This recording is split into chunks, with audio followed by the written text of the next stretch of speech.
बोलिए श्री प्राणनाथ प्यारे की जय। श्री सतगुरु महाराज की जय। प्रणाम जी। सभी सुंदर साथ जी का स्वागत है। तो ठीक है सुंदर साथ जी, आज की सभा शुरू करते हैं। वरुण हमें सतगुरु वंदना कराएंगे। जी वरुण, प्रणाम जी बेटा। प्रेम प्रणाम जी सुंदर साथ जी। वंदो सतगुरु चरण को करो सुप्रेम प्रणाम। अशुभ हरण मंगल कर धनी श्री देवचंद्र जी नाम। श्री प्राणनाथ तुम सत्य हो, तुम से चलत चाह। मैं आदीन करयनी नहीं, बाह्य की लाज, बाह्य की लाज। प्रेम प्रणाम जी। प्रणाम जी। बहुत सुंदर वंदना सतगुरु के चरणों में। तो सुंदर साथ जी, धनी के हृदय में बहते हुए अनंत अनंत सागरों में से आज हम बात करने जा रहे हैं खिलवत की। तो खिलवत एक ऐसा शब्द ही नहीं है मात्र, पूरी की पूरी हमारा यहाँ आना से लेकर हमारे वहां जाने तक, तो परम धाम से शुरू होकर परम धाम तक, अर्श से अर्श तक की जर्नी इस एक शब्द में समाई हुई है। तो राजी ने बहुत ही प्रेम से हमें खिलवत का एक ग्रंथ दिया है, जिसके बारे में धीरे धीरे हम आने वाली क्लासेस में भी विस्तार से समझेंगे। तो बहुत ही अच्छे से हम एकाग्रचित होकर खिलवत का अगर भाव समझ जाएं, तो मानो कि सारी वाणी को समझना हमारे लिए मुश्किल नहीं है। तो खिलवत का जो शाब्दिक अर्थ है वो होता है एकांत। एकांत का मतलब कि जहां पर सिर्फ और सिर्फ प्रेम देने वाला हो और सिर्फ और सिर्फ प्रेम लेने वाला हो, तो उसको कहते हैं एकांत।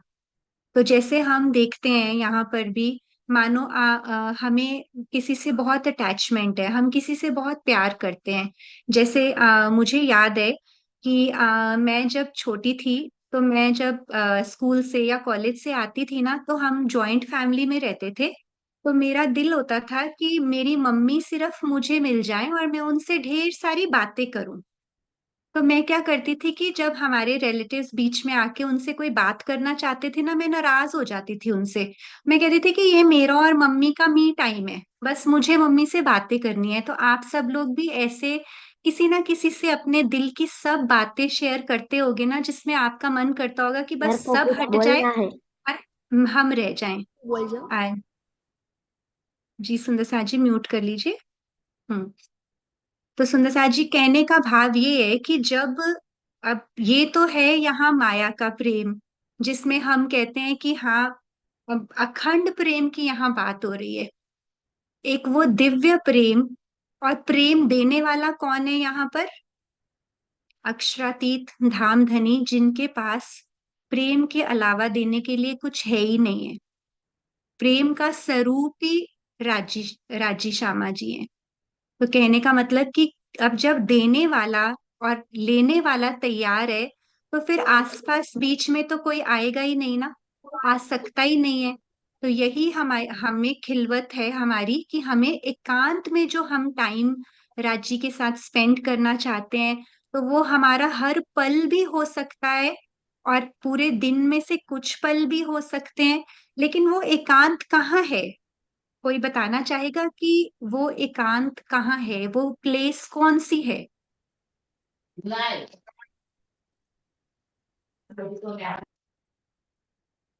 जी सुंदर साथ जी, एनी हैंड रेजेस कि हम जिस एकांत की यहाँ बात कर रहे हैं, जहां पर धनी और रू सिर्फ ये एक प्रेमी है और एक प्रेमास्पद है, एक प्रेम देने वाला है और एक लेने वाला है। तो वो कहाँ पर है वो स्थान? एनी गेसेस, जो आपके मन में पहला भाव आ रहा है आप बता सकते हैं। जी, एकता जी। हृदय। बिल्कुल सही। तो वो एकांत ढूंढने के लिए हमें कहीं जाना नहीं है। हमारा हृदय ही वो एकांत स्थान है। क्यों? क्योंकि रांची हम हमारे हृदय में ऑलरेडी वो प्रेम का सागर लेकर विराजमान है। वो हमारे हृदय में आज से नहीं, हमने पिछले प्रसंग में क्या किया था, हमारी निस्बत की खातिर वो हमारे हृदय में विराजमान है अनादि काल से। निस्बत क्या होता है? संबंध। जो हम रूहों का रांची के साथ अखंड संबंध है, वो निस्बत कहलाता है। तो संबंध किस चीज का है? प्रेम का ही संबंध है ना। तो वो प्रेम का संबंध निस्बत की खातिर धाम धनी हमारे हृदय में ऑलरेडी विराजमान है। हमें क्या करना है? हमें बाकी सारी डिस्टरबेंसेस को हटाना है। बाकी सारी चीजें जो मेरे और राज्य के रास्ते में आ रही हैं, उसको हटाना है और अपने हृदय को खिलवत बनाना है। ये प्रयास हम ऑलरेडी शुरू कर चुके हैं। तो धीरे धीरे ये होता जाएगा। जब हमारा पात्र तैयार होता जाएगा, उसमें धनी अपना प्रेम उड़ेलते जाएंगे, तो धीरे धीरे हमारा हृदय वही एकांत स्थान बन जाएगा जो मेरी आत्मा का हक है। उसको हमें अपना हक लौटाना है। आपको पता है राज्य का एक नाम हक भी है। धनी पर हमारा हक है, उनसे प्रेम लेना मेरी आत्मा का हक है। तो वो अधिकार मेरी आत्मा को लौटाना, यही खिलवत बनाना है। कहते ना, अर्श तुम्हारा मेरा दिल है, तुम आए करो आराम। तो कैसे धनी उस हृदय में आएंगे जिस हृदय में विकार होंगे, कोमलता नहीं होगी, उसकी इच्छा ही नहीं होगी। जिस जो हमें चाहिए, हमें उसकी इच्छा करनी पड़ती है ना। तो जब इच्छा ही नहीं होगी, वो हमें कैसे मिलेगा? तो सबसे पहले हमें अपने हृदय में झांक कर देखना है कि हमें वो चाहिए। देवचंद्र जी ने 16 साल की उम्र में जब कच्छ बारात के साथ वो गए और पीछे मुड़ के उन्होंने देखा कि उनको ये रेगिस्तान भरा रास्ता रातों रात इतनी जल्दी किसने पार करवा दिया, तो उनको क्या फीलिंग आई? उनको ये फीलिंग आई कि ये तो तहकीक हुआ कि धनी मेरे हाजिर। तो हमें अगर अपनी निस्बत से पता चल गया है, हमने पिछली क्लास में किया कि हम उस संबंध के बारे में जान गए, हमें पता चल गया कि धनी तो पल पल हमारे साथ हैं, धनी है मेरे हाजिर, भले अब कहाँ जाएंगे, खोज ले इन पर। कहते अब जब आप बैठे मेरे अंदर हो, मेरे संग हो, अब क्या बचा है? मुझे आपको देखना बचा है। आप मुझे देख रहे हो, मैं भी तो आपको देखूं। अभी वो बचा है, वो बाकी है ना। तो वो तैयारी जो धनी ऑलरेडी करके बैठे हैं और हमें करनी है, तो उसी रास्ते पर हम चल रहे हैं। तो यही खिलवत का असल मायने है कि अपने हृदय में हम धामधनी को देखें और उनके हृदय में अपने आप को देखें। तो फिर यहीं पर हमारी यही निस्बत और वाहिदत की बात हमने पिछली बार की थी। तो एक बार वृंदा जी चौपाई शेयर करते हैं, उससे एक बारी हम थोड़ा सा और समझते हैं।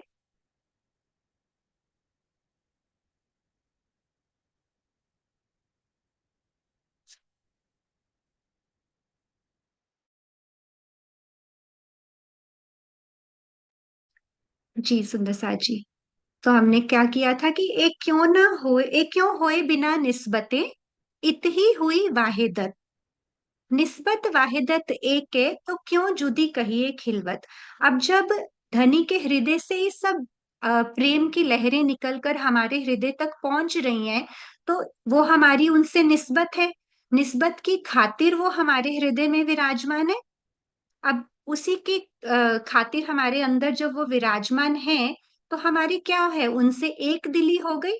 अब धनी भी वही चाहते हैं जो मैं चाहती हूँ। हमारी उनसे एक दिली हो गई, तो हमें सारे सुंदर साथ के साथ भी एक दिली बनानी है। ये भी बहुत प्यार से पिछले क्लास में वृंदा जी ने समझाया था कि यहाँ पर हमें वाहिदत माफक करके जाना है। हमें राज्य के हृदय में और अपने हृदय में सब सुंदर साथ का प्रेम भी भरना है।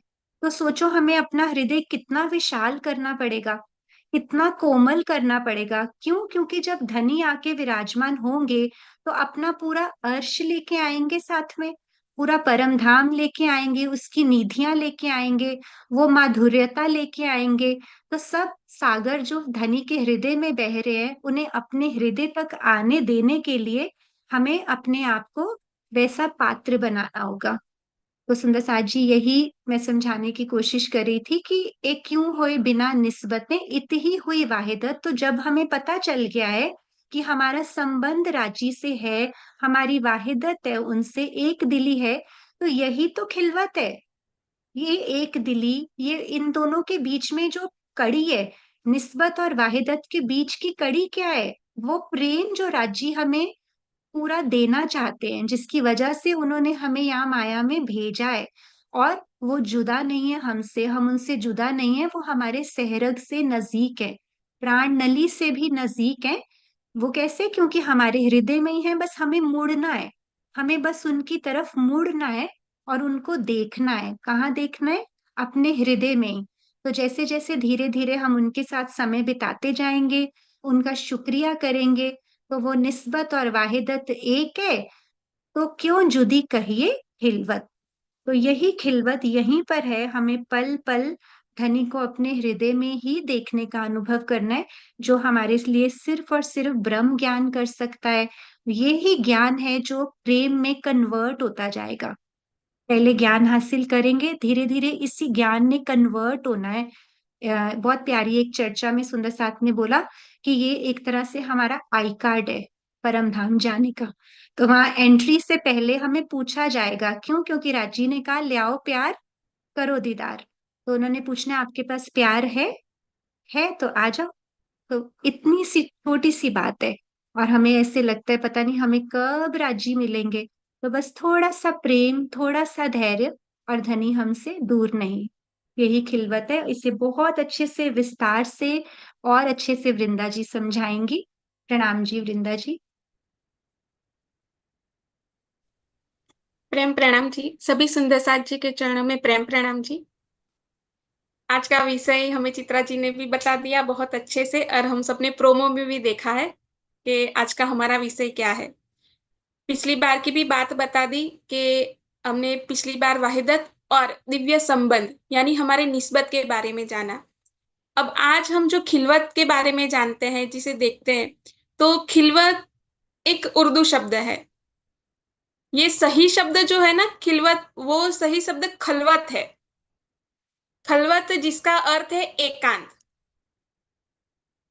ऐसा स्थान जहां दिल से दिल की बात होती है, जहां मौन बोलता है, जहां आंखों से बात होती है, जहां आंखों के रस्तों से दिल में उतरा जाता है, ये होती है खिलवत।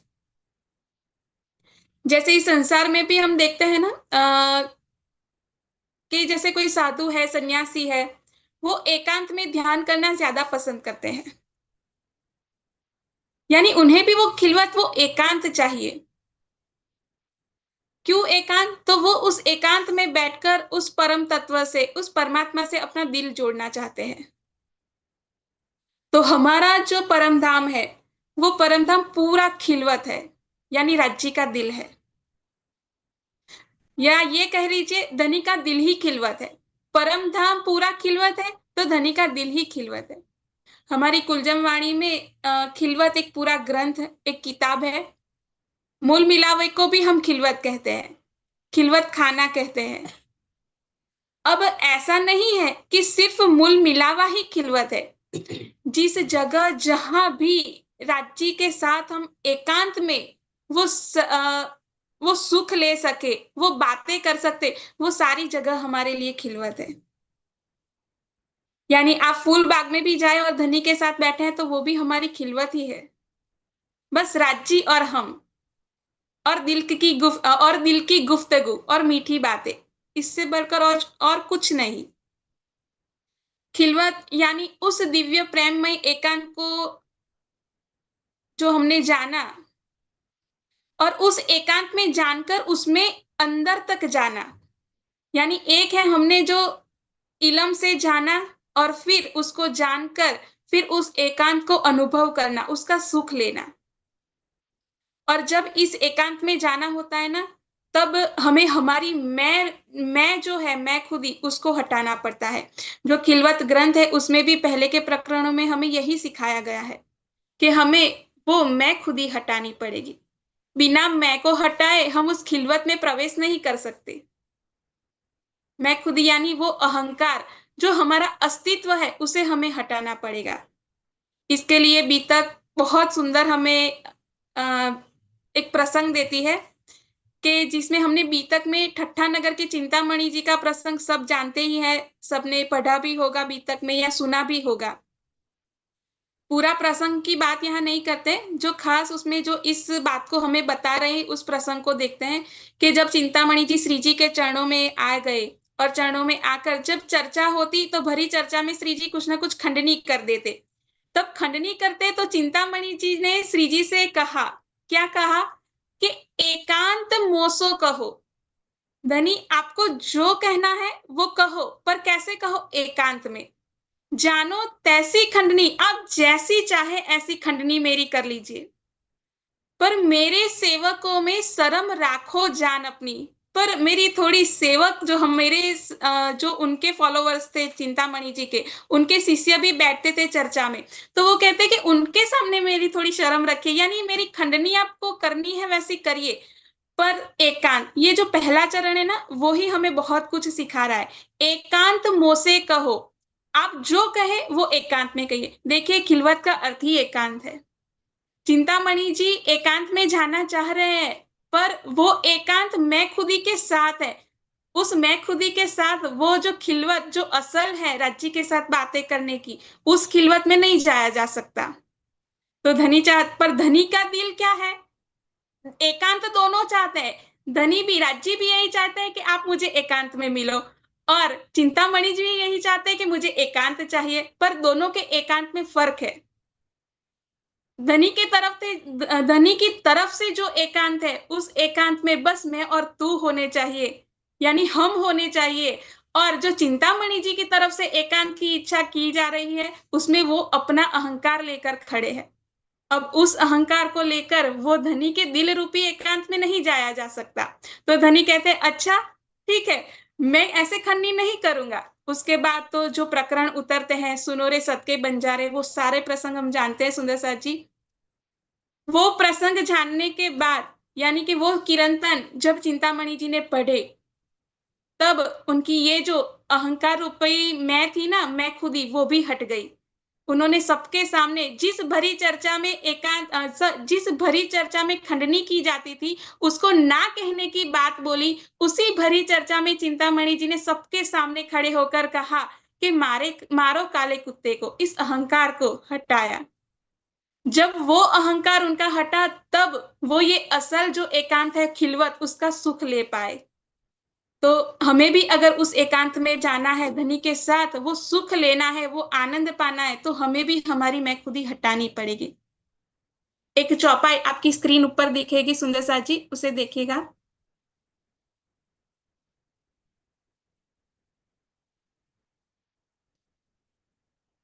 ये चौपाई है, हक अरस परस सरस सब एक रस, वाहिदत खिलवत निस्बत न्यामत, महामत अलमस्त होए आवे उम्मत लिए, पीवत आवत हक हाथ सरबत।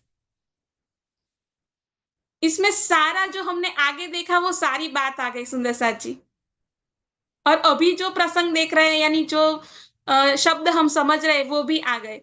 हक अरस परस सरस सब एक रस, ये सब कुछ एक रस है। इस एक रस को धनी हमें इस संसार में भी दे रहे। वाहिदत जो हमने आगे देखी, खिलवत जो हम अभी देख रहे, और निस्बत उसे भी हमने आगे देखी। ये सारी न्यामतें धनी ने हमें इस संसार में दी है।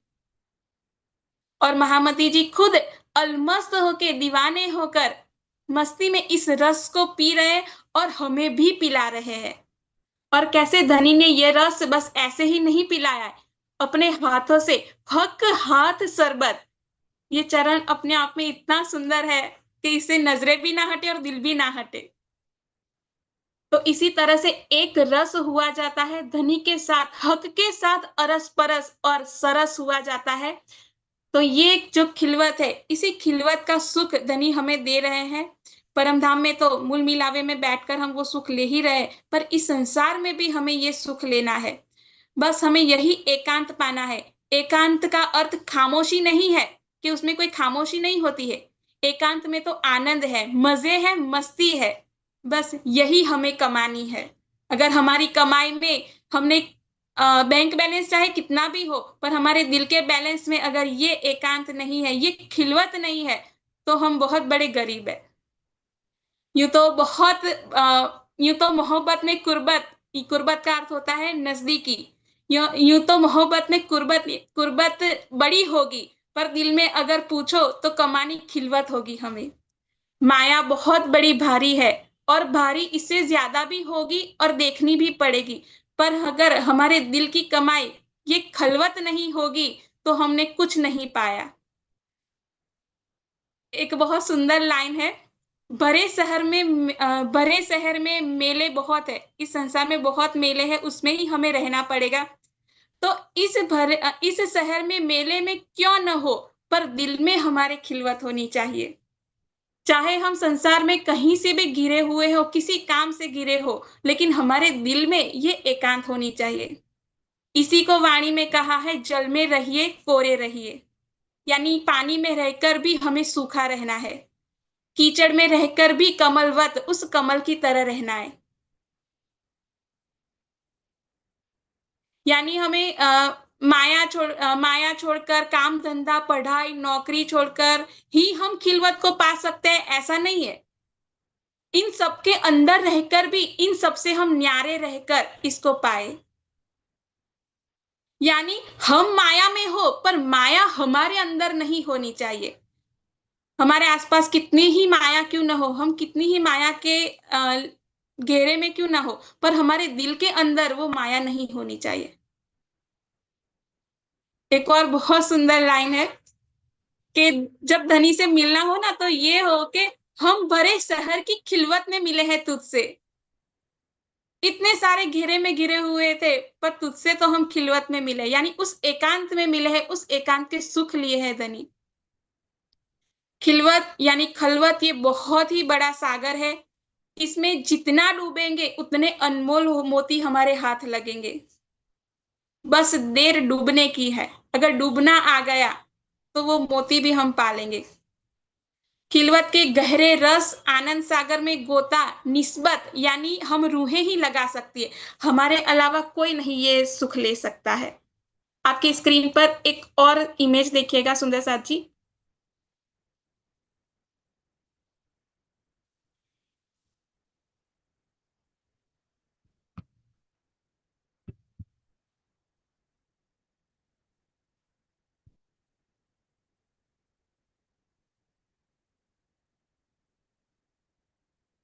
एक मिनट सुंदर साथ जी।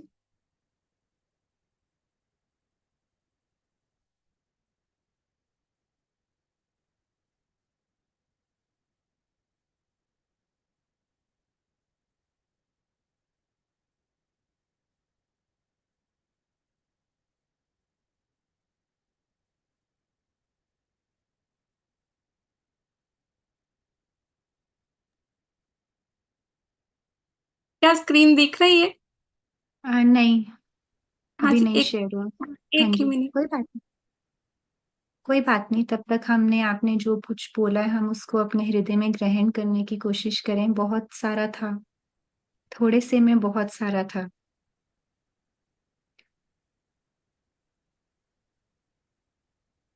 जी। हाँ जी, हो खिलवत गई। खलवत एकांत। दिल समझता था खिलवत में खामोशी होगी, पर पर्दा उठा तो कयामत निकली।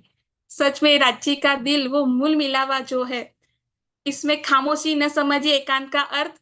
इसमें तो वही बहुत बड़ी कयामत है, यानी बहुत सारी प्रेम की बातें जुड़ी हुई है इसके साथ। तो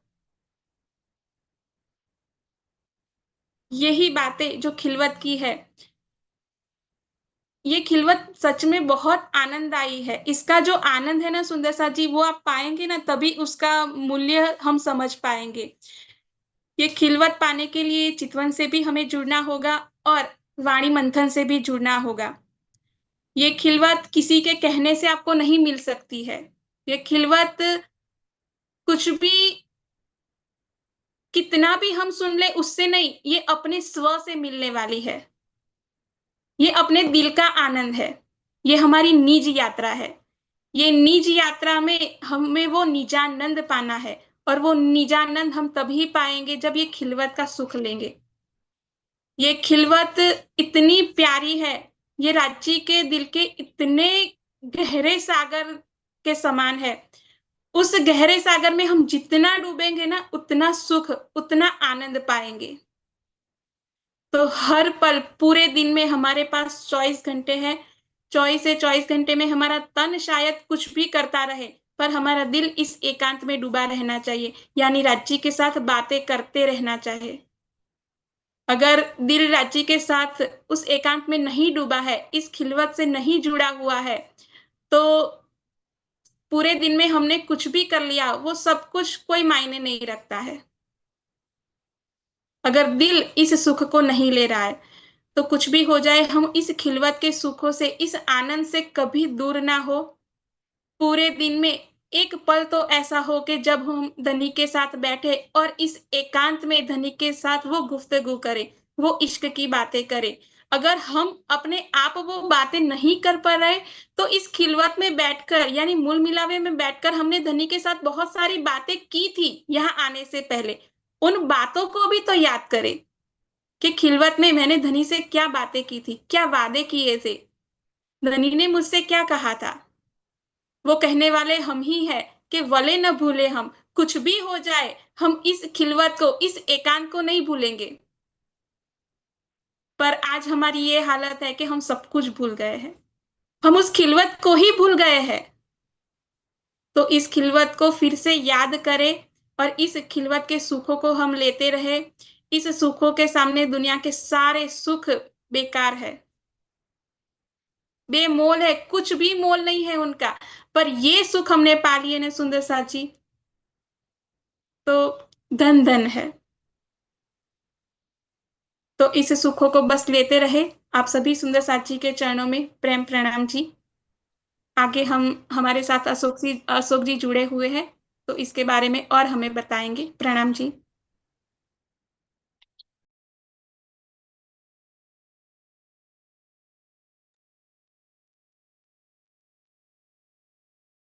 प्रणाम जी सभी को। मेरी आवाज आ रही है? जी भैया। जी। बहुत ही सुंदर विषय है ये खिलवत का। देखिए, शब्दार्थ तो हमने समझ ही लिया है, और इसका भाव भी हमने बहुत सुंदर सुंदर उदाहरणों से समझा। इसमें कुछ और बातें ध्यान देने योग्य है जो मेरे मन में विचार चल रहे थे जब इस विषय में बात चल रही थी, कि जैसे हम भिन्न भिन्न शब्दों को लेकर के बात कर रहे हैं। पिछले सप्ताह निस्बत शब्द पर बात हुई थी, निस्बत के भाव पर बात हुई थी, वहदत पर बात हुई थी। आज हम खिलवत पर बात कर रहे हैं। जब हम विवेक दृष्टि से देखते हैं, जब हम आत्म दृष्टि से देखते हैं, तो वास्तव में ये अलग अलग नहीं है। शब्द की दृष्टि से अलग अलग है, लेकिन चाहे हकीकत की दृष्टि में हम पूरे 25 पक्ष परम धाम की बात करें, चाहे हम केवल मूल मिलावे की बात करें, ये सभी वास्तव में तो एक ही स्वरूप है। अभी अभी हमने सुना कि खिलवत का जो शुद्ध शब्द है वो खलवत है, और उसका अर्थ एकांत स्थान होता है। मैं आपको एक बात बताना चाहूंगा कि जैसे हम 25 पक्ष परम नाम की बात करते हैं, एक भजन हमने सुना था, श्यामा श्याम हो धनी धाम हो तेरे चरणों में मेरा प्रणाम हो। उसमें एक पंक्ति आती है कि मूल मिलावा खिलवत खाना, पर आतम का असल ठिकाना। ठीक है। तो जब हम उस एक पंक्ति पर ध्यान देते हैं, तो सबको लगता है कि जो मूल मिलावा है परम धाम के रंग महल के प्रथम भूम के चार चौरस हवेली के बाद जो पांचवी गोल हवेली है, जिसे मूल मिलावा कहा जाता है, तो वो खिलवत खाना है, ऐसा लगता है। जबकि वास्तविकता इससे भी और गहरी है। वो ये है कि पूरा परम धाम ही खिलवत है। क्योंकि खिलवत का अर्थ होता है एकांत स्थान, जहां आशिक और माशूक के अलावा, प्रेमी और प्रेमास्पद के अलावा और कोई हो ही ना। तो परम धाम में प्रेमी और प्रेमास्पद के अलावा और कुछ है ही नहीं। जब हम कहते हैं जिमी जात भी रूह की, रूह जात आसमान, तो सब रूह है। ब्रह्मात्माओं के रूप में भी राज्य है। वहां के पशु पक्षी से लेकर के हर रूप में परम धाम में कण कण के रूप में जो कुछ भी दिखाई पड़ रहा है, सभी तो राज्य का ही स्वरूप है। तो अब प्रश्न ये होता है कि उस प्रथम भूमि के मूल मिलावे को खिलवत क्यों कहा जाता है? ये जो नए विद्यार्थी हैं या जो युवा हैं, उनके मन में ये प्रश्न होना स्वाभाविक है। तो उसका समाधान ये है कि वर्तमान में, वर्तमान का मतलब इस संसार के वर्तमान में, परम धाम में तो समय का कोई बंधन ही नहीं है। जितना भी वर्णन किया गया है यहाँ पर लीला रूप में है। लेकिन इस संसार के वर्तमान के हिसाब से देखा जाए, क्योंकि परम धाम में तो सोई घड़ी सोई पल है, संसार के 450 वर्ष बीत चुके हैं। तो जब तक हमारी आत्मा इस संसार में खेल को देख रही है, तो हमारी जो परात्म है वो वर्तमान में मूल मिलावे में विराजमान है। और उसको मूल मिलावा भी इसीलिए कहते हैं क्योंकि हमारा जो मूल है वो वहां पर मिल करके रह रहा है, मतलब एकत्रित है वहां। मिलावा मतलब जहां पर इकट्ठे हैं हम। तो उस पांचवी गोल हवेली में, चार चौरस हवेली के बाद की पांचवी गोल हवेली में हम सभी एकत्रित हैं, इसलिए उसको मूल मिलावा कहा जाता है। और वहीं पर राज्य भी विराजमान है। इस खेल में आने से पहले हमारे बीच में राज्य और हमारे बीच में जो प्रेममय संवाद हुआ था, वो भी वहीं पर हुआ था। और जब हम परम धाम में जागृत होंगे अपने परात्मा में, तो वहीं जागृत होंगे। इसीलिए उसे खिलवत कहा जाता है सामान्य बोलचाल की भाषा में। उसे ही मूल मिलावा है, उसे ही खिलवत खाना कहा जाता है। वरना पूरा परम धाम ही खिलवत है। ठीक है। और दूसरा, इस संसार में खिलवत क्या है? हमारा हृदय। जब हम कहते हैं ना कि अर्श तुम्हारा मेरा दिल है, तुम आए करो आराम, तो ब्रह्मात्माओं का, और कौन सी ब्रह्मात्मा का? जागृत ब्रह्मात्मा का। वो ब्रह्मात्मा जिसके हृदय में राज्य के लिए अनन्य प्रेम हो, जिसके हृदय में राज्य के लिए अनन्य निष्ठा हो, अनन्य समर्पण हो, ऐसी ब्रह्मात्मा का जो हृदय है वो खिलवत बन के तैयार हो चुका होता है। ठीक है। और अभी हमने बहुत सुंदर सुंदर उदाहरणों से सुना कि किस तरह से हम इस दुनिया में भीड़ में रहते हुए भी खिलवत में रहते हैं। तो ये बिल्कुल वास्तविक तथ्य है कि जो उस अवस्था में पहुंचा होता है, जिसने अपने हृदय को खिलवत बना लिया है, जिसने अपने हृदय को मूल मिलावे के रूप में तैयार कर लिया है, हम कहते हैं ना सेज बिछाई रुच रुच के यही तुम्हारा विश्राम। तो हमने अपने हृदय रूपी सेज्या को यदि तैयार कर लिया है, तो हम एकांत में भी पूरी भीड़ लेकर के चल रहे होते हैं। पूरी भीड़ का तात्पर्य संख्या की भीड़ की मैं बात नहीं कर रहा हूँ। दुनिया के लोगों को तो भीड़ में आनंद आता है ना, उनका मनोरंजन हो रहा होता है। तो हमें आनंद मिलने वाली संपूर्ण निधियां हमें एकांत में भी मिल रही होती है। तो हम एकांत में भी भीड़ होते हैं और भीड़ में भी एकांत होते हैं, हजार लोगों के बीच में भी होंगे। तो हम अंदर से राज्य से ही जुड़े होंगे, हमें दुनिया की भीड़ का कोई भी दुष्प्रभाव नहीं पड़ रहा होगा। तो ये बात है हृदय को खिलवत बनाने की। तो हम सबका प्रयास यही होना चाहिए कि हम अपने हृदय को खिलवत बनाएं। और उसके लिए हृदय को खिलवत बनाने की तरफ सबसे पहली जो सीढ़ी बताई गई, अभी हमने वृंदा दीदी से बहुत सुंदर ढंग से सुना। खिलवत की वाणी का जो प्रारंभिक प्रकरण ही है मैं खुदी को हटाने का। मैं खुदी अर्थात स्वयं के अहंकार को। जब हम अभिमान शून्य हो जाएंगे, अहंकार शून्य हो जाएंगे, जब हम शरीर भाव से आत्म भाव की तरफ बढ़ने लगेंगे, तो ये खिलवत, हृदय को खिलवत बनाने की तरफ पहली सीढ़ी होगी।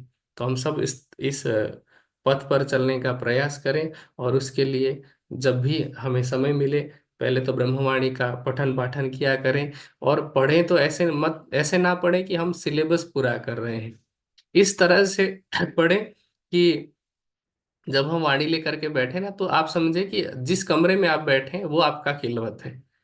वहां वाणी के रूप में, ज्ञानमय रूप में राज्य बैठे हुए हैं, और आप बैठे हैं। तो हम राज्य से बात कर रहे हैं, राज्य हमसे इन चौपाइयों के माध्यम से बात कर रहे हैं।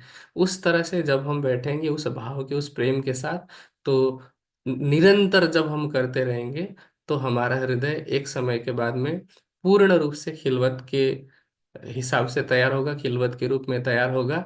और फिर सेज बिछाई रुच रुच के, यही तुम्हारा विश्राम, ये जो चौपाई है वो चरितार्थ सिद्ध होगी। तो बहुत सुंदर विषय रहा। आप सभी ने बहुत सुंदर विषय को आज जाना। केवल जानना पर्याप्त नहीं है, उस पर चलना। और मैं सभी चाहता हूँ कि सबका हृदय खिलवत बने, सबके हृदय में परम धाम का वो प्रेम आए, सबके हृदय में राज्य उस आनंद को भर दें। और हम सब मिल करके एक दूसरे का हाथ पकड़ करके, ज्ञानमय दृष्टि से हाथ पकड़ करके सब खिलवत की तरफ चलें। और इस संसार में भी कहीं ना कहीं ये प्रयास करें कि हमसे जुड़े हुए जितने सुंदर साथ हैं सभी उस मूल मिलावे की भांति, क्योंकि पिछला जो विषय था वो वहदत का था, ये सब विषय एक दूसरे से जुड़े हुए हैं। तो उस मूल मिलावे की भांति यहाँ पर भी वहदत की झलक लेकर, एकत्व की झलक लेकर के आत्म जागृति की पथ पर आगे बढ़े। बस इतना ही कहते हुए सभी को प्रणाम जी। आगे विषय को मैंने इसलिए समाप्त किया क्योंकि कुछ प्रश्न भी थे। सभी प्रश्नों का समाधान हो पाना शायद संभव न हो, फिर भी जो सब सर्वाधिक महत्वपूर्ण लग रहे हैं मैं वो प्रश्न रख रहा हूँ। एक प्रश्न है शास्त्र से, गीता से संबंधित है। श्रीमद् भागवत गीता में अध्याय 15 श्लोक 16-17 उत्तम पुरुष के बारे में कहा गया है। तो वह श्लोक क्या अक्षरातीत के आवेश शक्ति से कहा गया है, या फिर आदि नारायण ने अपने आप को उत्तम पुरुष घोषित किया हुआ है? संशय यह है कि गीता के कुछ श्लोक अक्षरातीत की आवेश शक्ति द्वारा कहा गया होता तो वाणी तथा वितक में उसका जिक्र होता, जैसे ब्रजरास और आरव का जिक्र किया हुआ है।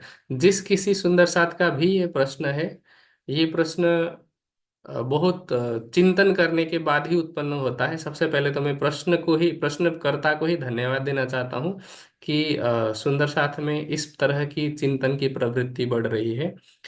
सबसे पहले मैं आप सभी से, जिनके मन में भी ये प्रश्न आया होगा या फिर जिन्होंने भी सोचा होगा कि अरे ऐसा तो हमने कभी सोचा ही नहीं था और अब सोचा होगा, तो आप सभी को एक आग्रह है मेरा कि डॉक्टर प्रवीण जी ने एक बहुत ही सुंदर किताब लिखी है इसी विषय पर, उसका नाम है गीता दर्शनम, जिसमें इस प्रश्न का समाधान किया हुआ है। अभी के लिए मैं संक्षेप में समाधान बता रहा हूँ, पर ऐसे ही गीता से संबंधित जितने भी संशय आपके मन में हो सकते हैं उन सभी संशयों का समाधान डॉक्टर प्रवीण जी ने गीता दर्शनम नामक किताब में किया हुआ है। तो जो प्रश्नकर्ता का प्रश्न है, गीता के अध्याय श्लोक 15 और श्लोक 16-17, ये दो श्लोक इस प्रकार से, मैं थोड़ा सा उसका भाव भी बता देता हूँ। उस श्लोक में कहा गया है कि द्वाविमौ पुरुषौ लोके क्षरः अक्षर एव च, क्षरः सर्वाणि भूतानि कूटस्थो अक्षर उच्यते, उत्तमः पुरुषः तु अन्य परमात्मा इति उदाहरित, यो लोक त्रयमाविश्य विहर्तव्य ईश्वर। तीन पुरुष हैं, ठीक है। पहले पहले श्लोक में दो पुरुषों के बारे में बात की गई है, क्षर और अक्षर। क्षरः अक्षर एव च, क्षरः सर्वाणि भूतानि, इस संसार के जितने भी भूत हैं, भूत का मतलब भूत प्रेत की बात नहीं कर रहे हैं। प्राणी को संस्कृत में भूत कहा जाता है क्योंकि भूत का अर्थ होता है जिनकी उत्पत्ति हुई है, ठीक है। तो जितने भी प्राणी हैं वो सभी क्षर के अंतर्गत आते हैं। क्षरः सर्वाणि भूतानि, सभी भूत अर्थात सभी प्राणी क्षर के अंतर्गत आते हैं। कूटस्थो अक्षर उच्यते, और इससे भी जो कूटस्थ है, कूटस्थ का मतलब हम इसको ऐसे समझ सकते हैं, मैं बिल्कुल लोक व्यवहार की भाषा में बता रहा हूँ, जिसको हम न्यूट्रल कहते हैं या जिसको हम तटस्थ कहते हैं।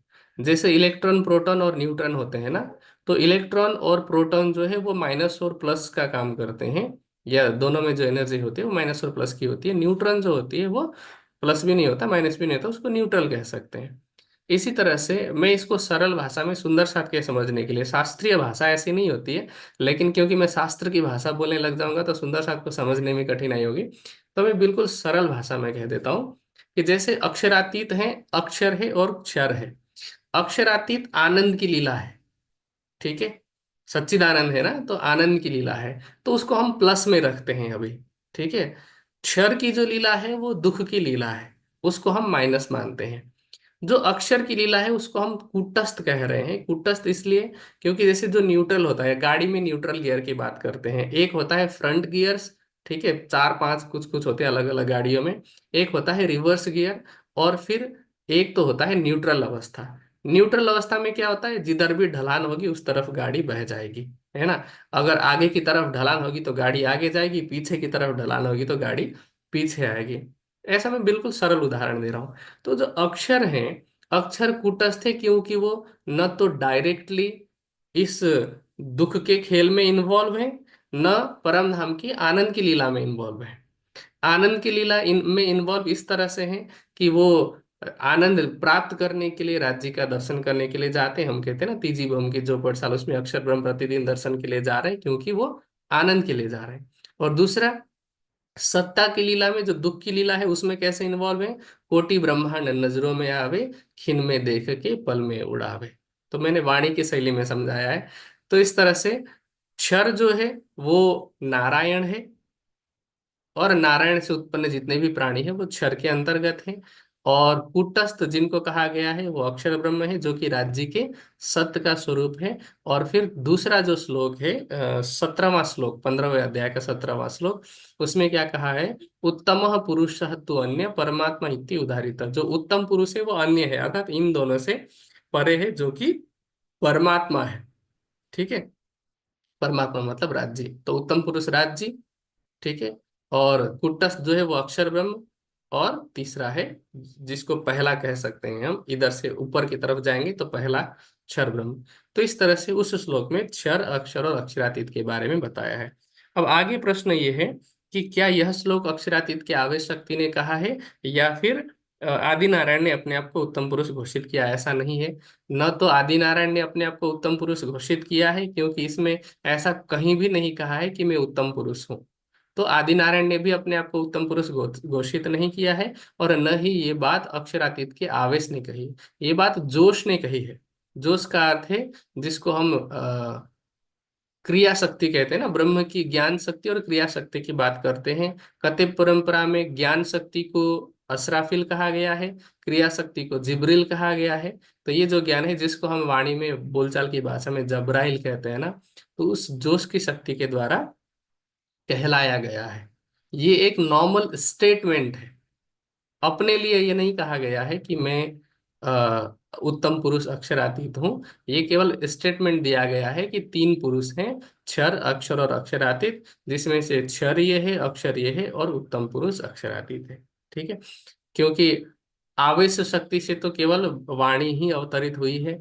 अगर बाकी सभी ज्ञान आवेश शक्ति से अवतरित हुए होते तो ऐसा नहीं कहा जाता कि ये ते दिन त्रैलोक में बुद्धि बुद्ध सुपन। तो आवेशित तो केवल ब्रह्मवाणी है, राज्य के आवेश से।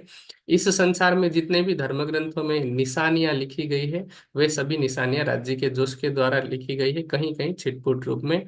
तभी महाभारत में कृष्ण जी आगे जा करके कहते हैं कि परम ही ब्रह्म कथितम योग युक्तेन तन्मया। जब मैं योग युक्त अवस्था में था तो उस समय मेरे द्वारा परमात्मा ने कहलवाया था। तो परमात्मा ने कहलवाया था का मतलब परमात्मा सीधे उनके अंदर आके नहीं कह रहे हैं, वो अपनी जोश की शक्ति के द्वारा, जिसको हम अ, साधारण शास्त्रीय भाषा में इसको क्रिया शक्ति कहते हैं, तो उस क्रिया शक्ति के द्वारा गीता में, और गीता में ही नहीं अन्य ग्रंथों में भी परमात्मा की साक्षी दी गई है। ठीक है, तो ये पहले प्रश्न का समाधान है। हाँ, सभी सुंदर साथ से आग्रह है कि जो साहित्य प्रकाशित होते हैं तो उसे पढ़ लें। तो उसमें इन प्रश्नों का और ऐसे भी बहुत से प्रश्नों का समाधान दिया हुआ है। अगला प्रश्न है, अ, मैं दाहोद से, हाँ, मुझे एक प्रश्न है कि जब हम ध्यान करते हैं तो ध्यान करते समय कुछ दिनों तक मुझे प्रकाश कुछ सेकंड दिखाई देता है और फिर अदृश्य हो जाता है, ऐसा क्यों होता है? और अब तो प्रकाश दिखाई ही नहीं देता। ये दाहोद की एक सुंदर साथ का प्रश्न है। मैं नाम नहीं बता रहा हूँ, और क्योंकि ये सब बताना आवश्यक नहीं होता। देखिए, मैं सभी से ये बात कहना चाहता हूँ कि जो भी आध्यात्मिक विभूतियां या जो भी आध्यात्मिक उपलब्धियां होती है, जो भी अनुभव होता है अच्छा, तो उस अनुभव को बाहर शो नहीं करना चाहिए, दिखाना नहीं चाहिए। हाँ, यदि आप किसी सही रास्ते पर जा रहे हैं और किसी को आप मोटिवेट करना चाहते हैं, तो आप अपने तरीके से करें कि ऐसा होता है। लेकिन आप वहां पर सिर्फ क्यूरोसिटी के नाम पर या फिर एक्साइटमेंट के नाम पर अगर इस तरह की बातें करते हैं तो वास्तव में प्रकाश दिखाई देना बंद हो सकता है। ठीक है। तो सबसे पहला कारण, में कई कारण है, मैं आपको एक एक करके बताता हूँ, और आपके साथ जो भी कारण हुआ होगा आप उसके हिसाब से मिलान कर लेना। ठीक है।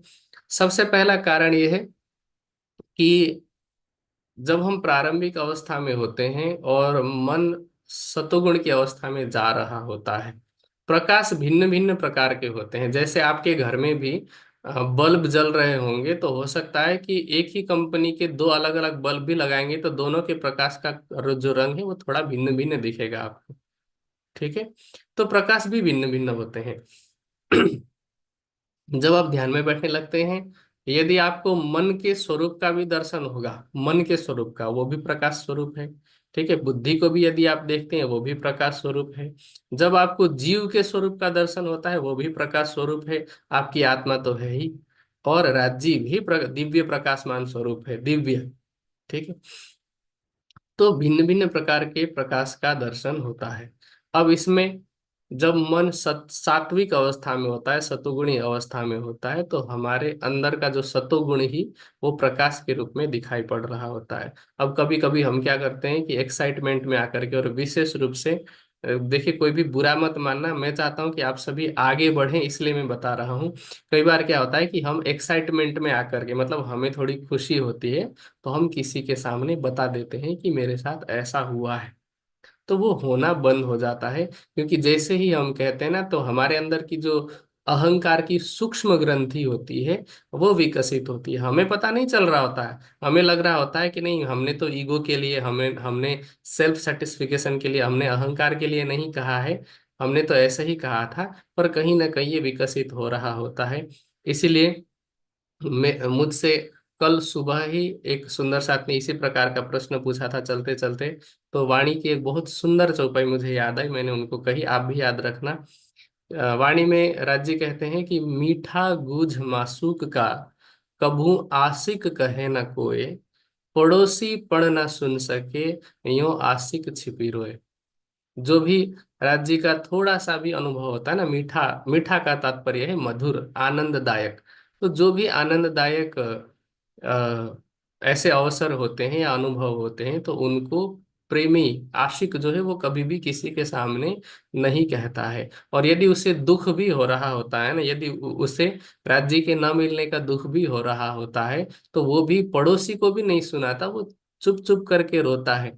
मैं आपको इस बात की गारंटी दे करके कह सकता हूँ, दावे के साथ कह सकता हूँ, कि यदि आज आपको राज्य से न मिलने का या राज्य के न मिलने का दुख हो रहा होगा ना, बहुत बुरा लग रहा होगा, विरह की अवस्था में पहुंचने वाले होंगे, और आपने किसी को सुना दिया कि राज्य नहीं मिलते, मुझे बहुत दुख होता है, मैं क्या करूं, आपको वो दुख भी होना बंद हो जाएगा। ये थोड़ी कठोर बात मैंने कह दी, लेकिन ये वास्तविकता है। तो इसीलिए पहली बात तो ये है कि आगे से कभी भी ऐसा कुछ हो तो केवल आपको जिससे गाइडेंस चाहिए, जिससे मार्गदर्शन चाहिए, उनसे कहें। यदि आपके सदगुरु से आपकी बात हो सकती है तो आप उनसे कहें, या फिर जिनसे आपको मार्गदर्शन मिलने की संभावना है केवल उनसे कहें। लेकिन केवल इस बात के लिए कि नहीं, मैं बस ऐसे ही शेयर कर रही थी या शेयर कर रहा था, तो ऐसे किसी को भी कोई बात ना कहें। तो आप सात्विकता के साथ में, हृदय में प्रेम लेकर के एक बार पुनः अपना प्रयास कीजिए। देखिए, होता क्या है कि मैंने पहला कारण बताया है, ठीक है। अब दूसरा कारण मैं बताता हूँ। जैसे आप शोरूम के सामने से गुजर रहे होते हैं ना, किसी भी प्रकार का शोरूम, चाहे वो गाड़ी का शोरूम हो, चाहे वो कपड़ों का, चलो मैं सामान्य कपड़े का ही शोरूम का उदाहरण देता हूँ, क्योंकि गाड़ी के शोरूम में हर कोई घुसता नहीं है। कपड़े के शोरूम में लगभग हर व्यक्ति घुसा है कभी ना कभी, तो खुद से रिलेट कर सकता है। तो जब हम कपड़ों के शोरूम के पहले तो बाहर जब गए होते हैं, तो उन कपड़ों को देखने का अधिकार सबका होता है कि नहीं। जो भी वहां पे रखे होते हैं ना, डमीज में कपड़े पहना करके रखे होते हैं, तो उन कपड़ों को देखने का अधिकार सबका है। ठीक है। और ट्रायल करने का अधिकार भी सबका है। लेकिन खरीदने के लिए क्या करना पड़ता है, पेमेंट अदा करनी पड़ती है, पैसा चुकाना पड़ता है। ठीक है। तो जो डमीज के माध्यम से शोरूम में दिखाया जाता है ना, वो देखने का अधिकार आपका है, वो केवल इसीलिए दिखाया जाता है ताकि आप आगे बढ़ करके उस कपड़े को खरीदें और खरीदने के लिए खर्च करें, या अगर पैसा नहीं है, खर्च करने की इच्छा है, तो फिर आप पैसा कमाएं। तो प्रारंभ में सुंदर साथ को बिना ज्यादा परिश्रम किए भी थोड़ा थोड़ा दर्शन इसीलिए हो जाता है, वो उस शोरूम के कपड़े की तरह है। ठीक है, आपको दर्शन इसीलिए हुआ है ताकि आप ध्यान के रास्ते के, ध्यान रूपी मार्ग के शोरूम पर आप अंदर घुस सको। ठीक है, वो एक तरह से यूं समझ लीजिए कि आपको लालच दिया गया है, आध्यात्मिक लालच है, पर आपको लालच दिया गया है। और उसी लालच के वशीभूत होकर के आप कम से कम ध्यान में बैठो, आध्यात्मिकता में आगे बढ़ो। जो कमियां हैं, क्योंकि कमाई करनी है ना, अब खरीदने के लिए कमाई करनी है, तो कमाई कैसे होगी? कमाई तो परिश्रम से होती है। तो परिश्रम किस तरह से करना है? वाणी पढ़ने में परिश्रम करना है, सेवा करने में परिश्रम करना है, राज्य को रिझाने में जो कुछ भी एफर्ट लगता है वही परिश्रम है। और जो एफर्ट कर रहे हैं वही हमारी कमाई भी है। ब्रह्मात्माओं की निधि क्या है? ब्रह्मात्माओं का धन क्या है? राज्य का प्रेम। ठीक है, तो शुरू में जो प्रकाश का अनुभव हो रहा है, थोड़ा बहुत भी, जिस किसी को भी, किसी को प्रकाश का अनुभव होता है, किसी को वो भी नहीं होता, लेकिन बैठने में बहुत आनंद आता है। किसी को सपने में किसी का अनुभव होता है, किसी परमहंस का अनुभव होगा, किसी को सपने में, जिन्होंने जीवन में कभी सरकार श्री को नहीं देखा होगा, जिन्होंने जीवन में कभी बड़े महाराज जी को नहीं देखा होगा, उन्हें भी सपने में दर्शन होता है, और उन्हें किसी न किसी प्रकार का संकेत मिलता है। लेकिन कई बार सुंदर साथ उस बात को समझ नहीं पाते, एक्साइटेड होकर के अगले दिन बता देते हैं, तो जो सुख वास्तव में मिलना चाहिए था वो नहीं मिल पाता है। तो दूसरा कारण ये है। और मुझे लगता है कि इन दो कारणों में सभी बातें मैंने समाहित करके बताया है। तीसरा कारण शायद ही कोई हो। ठीक है, तो यदि फिर भी लगे कि इसके अलावा भी कोई और कारण हो सकते हैं, तो आप शेयर कर सकते हैं। बाकी इतना है कि आप निराश मत होइए। अ, आपसे जो भी गलती हुई है जाने अनजाने में, उसको आप एक तरफ साइड रखिए। क्योंकि देखिए, जहाँ प्रेम होता है ना, प्रेम सबसे जरूरी है राज्य के लिए। जहाँ प्रेम होता है वहां पर विधि और निषेध कुछ नहीं लगता, कोई नहीं, नियम कानून नहीं लगता है प्रेम में। ठीक है, जो इस दुनिया, मतलब पूरे भारतवर्ष का कानून बनाने वाला भी होगा ना, वो भी घर पे जाएगा, तो जो भी उससे प्रेम करता होगा उसके सामने उसका, उसकी कोई बात नहीं चलेगी, उसका कोई कानून नहीं चलेगा। तो इसलिए हृदय में राज्य के लिए प्रेम रखिए और दोबारा प्रयास कीजिए, सच्चे दिल से, जीरो से प्रयास कीजिए। और मेरा पूरा विश्वास है कि आपको पुनः केवल वो प्रकाश ही नहीं, प्रकाश का जो स्रोत है हमारा, प्रकाश का जो पुंज है, उस अक्षरातीत का भी अनुभव होगा, उस अक्षरातीत का भी दर्शन होगा। ठीक है, और जिनका भी प्रश्न था, मुझे लगता है कि शायद उनको संतुष्टि है मेरी बात से। यदि नहीं तो आप हैंड रेज करके अपनी बात रख सकते हैं। जी सुंदर साथ जी, अगर आप आए हैं तो आप बता सकते हैं हैंड रेस करके। ठीक है भैया, ठीक नहीं आए, मेरे ख्याल से नाम नहीं दिखाई दे रहा उनका। है, एक और प्रश्न है। जब निष्कलंक बुद्धावतार प्रकट होगा तो वह 11 महीने का वर्ष होगा, ऐसा निशान बताया गया है। तो कौन सा वर्ष 11 महीने का था? मैंने विक्रम संवत 1735 का वर्ष देखा था, तो 12 महीने का था। देखिए, ये जो विषय है, एक दृष्टि से देखा जाए तो ये जनरल नॉलेज का टॉपिक है। ठीक है, हाँ। देखिए, दो तरह की बातें होती है, एक आध्यात्मिक प्रश्न होते हैं, एक सामान्य ज्ञान के प्रश्न होते हैं। तो इसमें ऐसा है कि जो वर्ष की गणना है, हिंदू जो विक्रम संवत है, विक्रम संवत में भी वर्ष की गणना लोग अलग अलग तरीके से करते हैं। जैसे आप गुजरात की तरफ जाएंगे, वो भी विक्रम संवत को मानते हैं, लेकिन वहां पर वो कार्तिक से नया वर्ष मानते हैं। ठीक है, दीपावली के अगले दिन उनका नया वर्ष प्रारंभ होता है। दूसरा, जो दक्षिण भारत की तरफ विक्रम संवत जहाँ मनाया जाता है, तो वहाँ 1 महीना आगे पीछे होता है। जैसे मान लीजिए कि उत्तर भारत में चैत्र महीने से यदि मनाया जाता है, तो कहीं कहीं पर वैशाख महीने से भी नया वर्ष मनाया जाता है। श्री जी जब पहुंचे थे, कई बार सुंदर साथ को लगता है कि कुंभ का मेला 1 दिन का होगा, 2 दिन का होगा, ऐसा नहीं है। कुंभ मेला कई कई बार तो 1 महीने से लेकर के 3 3 4 4 महीने तक चलता है। ठीक है, तो जहां तक मैं समझता हूँ कि श्री जी जब पहुंचे थे हरिद्वार, तो 1734 का समय था। और फिर जैसे जब ये शास्त्रार्थ चल रहा था, ये शास्त्रार्थ भी एक दिन का नहीं है। हम तो वितक की चर्चा में एक दिन में सुन लेते हैं ना, पूरा हरिद्वार का प्रसंग कई बार एक दिन दो दिन में सुन लेते हैं, जबकि ये शास्त्रार्थ तो बहुत लंबा चला है। आप लालदास जी की वितक में देखेंगे तो भी संक्षेप में वर्णन है। दूसरी कई वितक है जिसमें तो एक एक प्रश्न जो है कि पंडितों ने कौन से प्रश्न पूछे थे, श्री जी ने कैसे उत्तर दिया, फिर श्री जी ने क्या प्रश्न पूछा, वो सारी बातें उसमें रखी गई है। तो ये शास्त्रार्थ भी काफी लंबा चला है। तो इस तरह से जब ये कुंभ का मेला चल रहा था, तभी 34 समाप्त होकर के 35 भी उसी में प्रारंभ हो गया, तिथि के आधार पर। ठीक है। तो जहां तक मैं समझता हूँ कि जो 1734 का वर्ष रहा होगा, वही एक महीना कम रहा होगा। और वो एक महीना भी हम आप यदि कैलेंडर के हिसाब से देखें ना, तो हमें पता नहीं चलेगा। जो पंचांग के या ज्योतिष शास्त्र के जो विशेषज्ञ होंगे वही बता पाएंगे कि इस साल किस तरह से एक महीना कम था। जैसे आपने देखा, पिछली बार हमने 2 महीने की बीतक सुनी थी, पता है ना आपको। पिछला जो साल था 2023 में, 2 महीने की बीतक सुनी थी। इसका मतलब सावन जो है वो 2 महीने का था। लेकिन हमने तो कैलेंडर में 12 महीने में ही नेक्स्ट ईयर चेंज किया, है कि नहीं। तो क्योंकि हम जो जिस कैलेंडर को मानते हैं और जो पंचांग है, दोनों की गणना अलग अलग होती है। लेकिन कॉमन सेंस के हिसाब से जहां तक मेरा मन कहता है कि 1734 में क्योंकि श्री जी पहुंचे थे, और कुंभ का मेला चलते चलते ही 34 से 35 का जो साल था वो प्रारंभ हो गया था। तो मेरे विचार से 34 का जो साल रहा होगा, वही उसी में एक महीना कम था। ठीक है। और चूंकि ये जनरल नॉलेज का विषय, इसमें किसी ने बहुत ज्यादा चिंतन भी नहीं किया है। और क्योंकि अगर पता चल भी जाएगा कि दोनों में से कौन सा था, तब भी बहुत अधिक फर्क नहीं पड़ता है। ठीक है। ऐसा तो नहीं है कि राज्य ये कहें कि नहीं तुझे इस साल का पता नहीं तो तुझे परम नाम जाने नहीं देंगे, ऐसा नहीं है। तो हाँ, लेकिन जहां तक मेरी समझ है कि 1734 का जो साल था, उसी में एक महीना न्यून रहा होगा, वो भी पंचांग के ज्योतिष शास्त्र के हिसाब से। हमारे कैलेंडर के हिसाब से हमें पता नहीं चल पाएगा। ठीक है। तो 3 प्रश्न मेरे पास आए थे। जी भैया, जी।